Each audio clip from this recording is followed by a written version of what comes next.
सिवानी हलचल न्यूज हरियाणा, हर हलचल की नजर, हर हलचल की खबर। देखते रहिए सिवानी हलचल न्यूज हरियाणा। ये दृश्य आप देख रहे हैं बस स्टैंड शिवानी मंडी का, जिसको लॉकडाउन के चलते अनाज मंडी बना दी गई है। न ही यहाँ पर कोई बड़ा अधिकारी नजर आया और न ही यहाँ पर किसानों की कोई सुध लेने वाला नजर आया और न ही यहाँ पर सोशल डिस्टेंस का पालन किया जा रहा।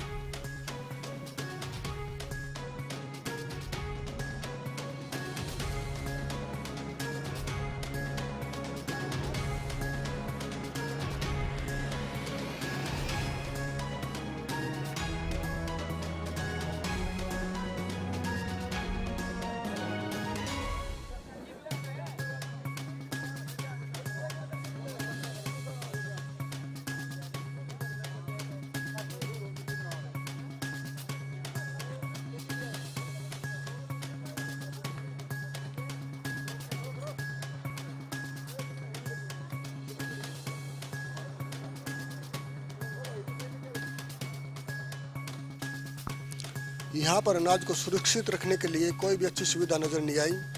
अनाज को खुले आसमान के नीचे राम भरोसे रखा गया है। यदि बारिश आती है तो अनाज किसका खराब होता है, यदि आवारा पशु इसे खाते हैं तो अनाज किसका खराब होता है।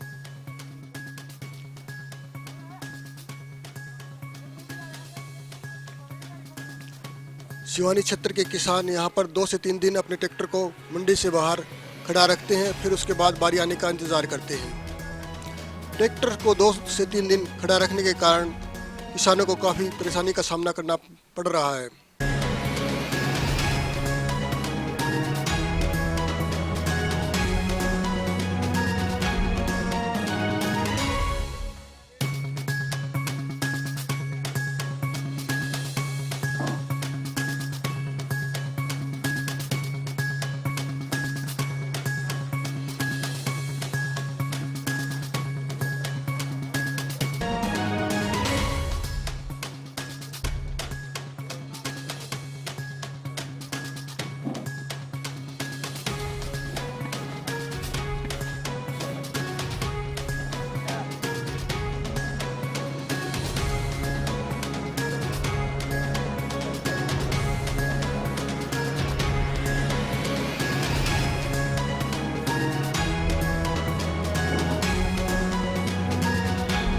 यहाँ पर अनाज मंडी में सबसे मोटी समस्या क्या है? आपका नाम सर?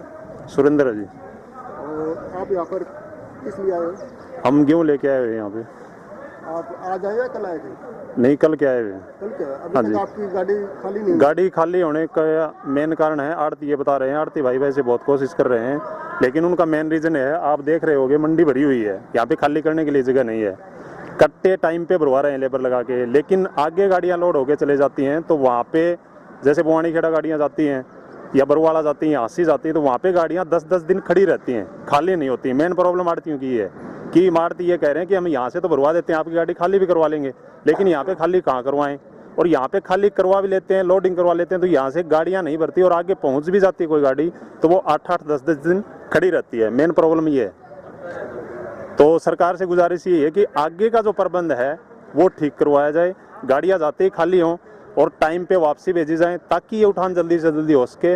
इस महामारी के दौरान किसान जो परेशान है वो इसी के कारण है कि उसका अनाज आड़ती तो ले रहे हैं, लेकिन आगे न पहुंचने के कारण एक तो पेमेंट लेट हो गया आगे से, और एक अनाज है वो बेचारे किसान हैं, वो ट्राली या तो यहाँ पे खड़ी कर रहे हैं 2-2, 3-3 दिन, या अपने घरों में खड़ी कर रहे हैं। तो सबसे बड़ी परेशानी वो है आगे उठान की। अगर समय पर मतलब यहाँ से अनाज नहीं उठाया जाएगा, न तो यहाँ पर शेड है, हाँ जी। ये तो शिवानी जो मंडी है अपनी, उसकी सबसे बड़ी प्रॉब्लम है कि यहाँ पे शेड तो है ही नहीं। पूरा का पूरा अनाज यहाँ पे खुला पड़ा रहता है। अगर बारिश है और भी कोई मौसमी अगर ऐसी कोई आती है प्रॉब्लम, तो यहाँ पे कोई ऐसी सुविधा है ही नहीं। तिरपाल भी डालेंगे तो कितने गेहूं पे डालेंगे, भीगने के चांस तो 100% है यहाँ पे। जैसे भी जहाँ भी नजर जा रही है हमारे पास, जैसे पहाड़ होते हैं उस तरह से कनक की ढेरियाँ लगी हुई है। मतलब आपका कहना है मतलब इस पर तिरपाल डालने से मतलब कुछ नहीं होगा? तिरपाल डालेंगे भी तो कितने डालेंगे? भी एक बड़ा पूरा तिरपाल तो आएगा नहीं, छोटे छोटे टुकड़ों में आएगा तो बीच में पानी जाएगा, बीच में पानी जाएगा तो गेहूं भीजेगी। और फिर मंडी के अंतर्गत लगभग 7 मंडियां बनाई गई हैं, लगभग हाँ जी। सब पर ऐसा ही हाल देखने को मिला है। हाँ जी, हाँ जी, सरकार को तो मतलब इस मंडी को लगभग सिवानी की सबसे पुरानी मंडी है। हाँ जी, हाँ जी, सिवानी की सबसे पुरानी मंडी है। मतलब खुद नहीं लिया कि यहाँ पर शेड होनी चाहिए। हाँ जी, या अनाज ये प्रॉब्लम अपनी है, उसी के लिए मतलब ये पत्रकार थोड़ी सी बारिश आती है, नई अनाज मंडी है, उसमें तो अपनी जो अनाज मंडी है पुरानी, उसमें तो पानी भर जाता है, वहाँ पे तो बहुत ज़्यादा प्रॉब्लम है। और ये गेहूं का ही नहीं है, सरसों का भी यही हाल है। सरसों की भी गाड़ियाँ चली जाती हैं, 5-5, 7-7 दिन आगे खड़ी रहती हैं, खाली होके नहीं आती हैं वापसी, वो भी सबसे बड़ी प्रॉब्लम है। और सरकार जो आज भाव दे रही है आपको कनक का, सरसों का, उसके बारे में आप क्या कहना चाहते हैं? सरकार जो भाव है गेहूं की, अगर लागत से बात करें तो भाव कम है, लेकिन फिर भी सरकार जो दे रही है उससे किसान ये है कि भी ठीक है, मजबूरी में कह लो, कैसे भी कर लो, उससे किसान ये है कि संतुष्ट है। बस उसके टाइम पे एक बार खरीद के कैसे न कैसे आगे पहुंचाई जाए। किसान की अब प्रॉब्लम डर ये है कि कहीं अनाज निकाल लिया, घर पे डालने के लिए जगह नहीं है, क्योंकि इतने आजकल छोटे छोटे मकान है किसानों के पास में, तो इतनी जगह है नहीं कि सरसों और गेहूं डालें। तो उनकी मेन प्रॉब्लम है कि जितना भी निकल गया, जो भी भाव में ले रही है, ठीक है, भाव आज लागत के हिसाब से बिल्कुल ही कम है, चाहे वो सरसों का हो, और गेहूं का तो बिल्कुल ही कम है। गेहूं कम से कम किसान के आज 3 से 4 हज़ार रुपये होने चाहिए, और जबकि 1925 रुपये में ले रहे हैं, तो उसमें तो लागत भी पूरी नहीं हो रही। लेकिन फिर भी किसान मेहनत करके, रात दिन मेहनत करके यहाँ तक पहुँचा भी रहा है। लेकिन यहाँ पे आने के बाद में जो प्रॉब्लम है, उसका सोल्यूशन किसान, जो सरकार है, वो जरूर करे। आज में किसान को अन्नदाता माना गया है, लेकिन फिर भी यहाँ पर किसान के साथ न्याय नहीं हो रहा है। इस पर आप क्या कहना चाहते हो?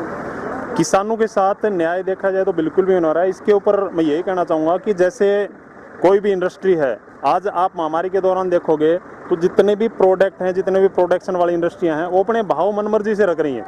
लेकिन किसान क्या है, महामारी के दौरान भी उसको आज मजदूर नहीं मिल रहे हैं, खुद मेहनत करके फसल कटाई करके निकलवा के लेके आ रहा है, फिर भी उसको न तो भाव एक्स्ट्रा मिल रहा है, और भाव की तो छोड़ो, उसके बाद भी किसान को आज इतनी परेशानियां हैं। बेचारा घर पे बच्चे अकेले हैं, यहाँ पे आके 2-2, 3-3 दिन खड़ा रहता है, उसके बावजूद पेमेंट में प्रॉब्लम। आज सरसों को लगा लो, गेहूं को लगा लो, कम से कम 10-10 दिन, 20-20 दिन से यहाँ पे गेहूं आके किसान की पड़ी हुई, आज तक उसको पेमेंट नहीं मिली है। घर छोड़ के यहाँ पे आ गया, घर छोड़ के आ गया। घर की समस्या है वो बहुत ज़्यादा है, क्योंकि बच्चे खेत संभालेंगे या घर संभालेंगे, मजदूर आज मिल नहीं रहे। तो किसान बहुत ज़्यादा मेहनत कर रहा है। अपने भारत देश में 75% किसान है, वो बहुत ज़्यादा मेहनत कर रहा है, और अपना रात दिन एक करके, और ये सारा कुछ कर रहा है, ये पूरे देश के लिए कर रहा है। तो किसान की तरफ ध्यान देने की ज़रूरत है। एक तो अनाज का भाव अच्छा किया जाए, एक सुविधा दी जाए कि उसको अनाज निकालने के टाइम इस तरह की प्रॉब्लम ना हो कि 6 महीने की मेहनत 2 दिन में, या एक थोड़ी सी बारिश आने के कारण, या एक थोड़ी सी किसी भी कमी के कारण वो 6 महीने की मेहनत है वो जीरो हो जाती है। और फिर किसान का जो काम करने वाला, चाहे वो खाद बीज वाला हो, चाहे वो ट्रैक्टर से बिजाई करने वाला हो, कोई इस चीज़ को नहीं मानता, वो अपना पैसा लेता ही लेता है। तो किसान उस टाइम, पिछले आप 15-20 साल से देखो तो आर्थिक जो संकट है वो किसान का जूझता ही जा रहा है।